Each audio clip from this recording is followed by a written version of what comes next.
നമസ്കാരം. മലയാളി വാർത്ത ഇൻസൈഡിലേക്ക് സ്വാഗതം. പശ്ചിമേഷ്യയിൽ നിലനിൽക്കുന്ന യുദ്ധ സാഹചര്യങ്ങൾക്കിടെ മേഖലയിലെ ഗൾഫ് രാജ്യങ്ങൾക്ക് നേരെ ഇറാന്റെ മിസൈൽ ഡ്രോൺ ആക്രമണങ്ങൾ തുടരുന്നു എന്ന വളരെ പ്രധാനപ്പെട്ട വാർത്തകൾ പുറത്തു വരികയാണ്. തീർച്ചയായും നമുക്കറിയാം, സമൂഹ മാധ്യമങ്ങളിലെല്ലാം സൗദി ഭരണാധികാരികൾ ഉള്ളതുകൊണ്ട് തന്നെ ഇവിടുത്തെ ജീവിതം സാധാരണഗതിയിലാണ് എന്ന് പറയുന്നു. എടുത്തു പറയേണ്ട ഒരു കാര്യം, ഒരു മേഖലയിൽ മാത്രമായിരിക്കാം ഒരു പക്ഷേ ആക്രമണം ഉണ്ടാകുന്നത്. പറഞ്ഞു വരുമ്പോൾ അല്ലെങ്കിൽ ദൃശ്യങ്ങൾ പ്രചരിപ്പിക്കുമ്പോൾ ആ മേഖല ഒന്നടങ്കം ആക്രമണത്തിനിരയാകുന്നു എന്നുള്ള വാർത്തകൾ വരും. അതുകൊണ്ട് തന്നെ സൗദി അറേബ്യ അടക്കമുള്ള ഭരണകൂടം കൃത്യമായി തന്നെ ഇതൊക്കെ മോണിറ്ററിംഗ് ചെയ്യുന്നുണ്ട്. അനാവശ്യമായി ദൃശ്യങ്ങൾ എടുക്കുന്നതും പ്രദർശിപ്പിക്കുന്നതും ഒക്കെ തന്നെ വിലക്കുന്ന ഒരു സാഹചര്യം ഉണ്ടായിട്ടുണ്ട്. എന്തായാലും ഇന്ന് രാവിലെ ബഹ്റൈൻ അടക്കമുള്ള പ്രവാസ മേഖലകളിൽ ശക്തമായ സൈറൺ ആക്രമണം, ഏകദേശം 50-ലേറെ സൈറണുകൾ മുഴങ്ങിയിരുന്നു എന്നുള്ള വാർത്തകൾ കൂടി വരികയാണ്. സൗദി അറേബ്യക്ക് നേരെ തൊടുത്തുവിട്ട 3 ബാലിസ്റ്റിക് മിസൈലുകൾ രാജ്യം വിജയകരമായി തകർത്തു എന്ന വാർത്ത വരുന്നു. അതേസമയം അയൽ രാജ്യമായ ബഹ്റൈനിൽ ഹോട്ടലുകൾക്കും പാർപ്പിട സമുച്ചയങ്ങൾക്കും നേരെ നടന്ന ആക്രമണങ്ങളിൽ വൻ നാശനഷ്ടങ്ങൾ റിപ്പോർട്ട് ചെയ്തിട്ടുണ്ട്. ഇസ്രായേൽ അമേരിക്ക സംയുക്താക്രമണത്തിൽ ഇറാനിയൻ മരണസംഖ്യ ഉയരുന്നു. ഇതുവരെ രാജ്യത്ത് 1230 പേർ കൊല്ലപ്പെട്ടെന്നാണ് ഔദ്യോഗിക റിപ്പോർട്ട്. പശ്ചിമേഷ്യയിൽ 7ാം ദിവസമാണ് സംഘർഷം തുടരുന്നത്. സൗദിയുടെ ശക്തമായ പ്രതിരോധം സൗദി അറേബ്യയിലെ പ്രിൻസ് സുൽത്താൻ എയർബേസ് ലക്ഷ്യമിട്ടാണ് ഇറാന്റെ ഭാഗത്തു നിന്നും ബാലിസ്റ്റിക് മിസൈലുകൾ എത്തിയത്. റിയാദിൽ നിന്ന് ഏകദേശം 100 കിലോമീറ്റർ അകലെയുള്ള ഈ തന്ത്രപ്രധാനമായ സൈനിക കേന്ദ്രത്തിന് നേരെ വന്ന 3 മിസൈലുകളെയും സൗദി വ്യോമ പ്രതിരോധ സേന ആകാശത്ത് വെച്ച് തന്നെ തകർത്തു. ആക്രമണത്തിൽ ആർക്കും പരിക്കേൽക്കുകയോ നാശനഷ്ടങ്ങൾ സംഭവിക്കുകയോ ചെയ്തിട്ടില്ല എന്ന് സൗദി പ്രതിരോധ മന്ത്രാലയം ഔദ്യോഗികമായി സ്ഥിരീകരിച്ചു.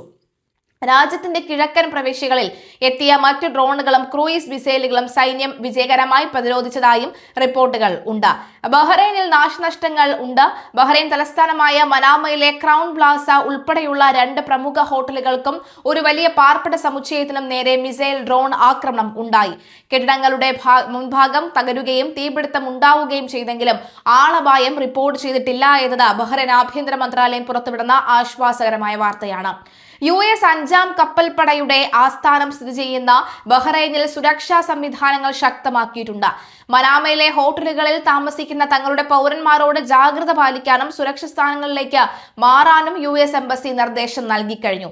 പ്രവാസികൾക്കും പൗരന്മാർക്കും ജാഗ്രത നിർദ്ദേശം നൽകുന്നുണ്ട്. മേഖലയിലെ മറ്റ് ഗൾഫ് രാജ്യങ്ങളായ UAE, ഖത്തർ, കുവൈത്ത് എന്നിവിടങ്ങളിലും മിസൈൽ ഭീഷണി നിലനിൽക്കുന്നുണ്ട്. ഇറാന്റെ ഭാഗത്തു നിന്നുള്ള ഇത്തരം പ്രകോപനപരമായ ആക്രമണങ്ങളെ അറബ് രാജ്യങ്ങൾ ഒന്നിച്ച് അപലപിച്ചു.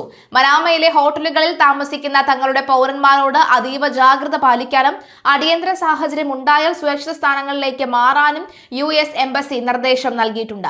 പശ്ചിമേഷ്യയിലെ യുദ്ധസമാനമായ സാഹചര്യം കണക്കിലെടുത്ത വിദേശ പൗരന്മാരും പ്രവാസികളും പ്രാദേശിക ഭരണകൂടങ്ങളുടെ അറിയിപ്പുകൾ കൃത്യമായി ശ്രദ്ധിക്കണമെന്ന് അധികൃതർ അഭ്യർത്ഥിച്ചു. നിലവിൽ വിമാനത്താവളങ്ങളുടെ പ്രവർത്തനങ്ങളിൽ ഭാഗികമായ നിയന്ത്രണങ്ങൾ ഏർപ്പെടുത്തിയിട്ടുണ്ട്. സൗദി അറേബ്യയിലെ തന്ത്രപ്രധാനമായ ഷൈബ എണ്ണപ്പാടവും സൈനിക താവളങ്ങൾ ലക്ഷ്യമാക്കി നടന്ന വൻ ആക്രമണ ശ്രമങ്ങളെയാണ് സേന പ്രതിരോധിച്ചത്.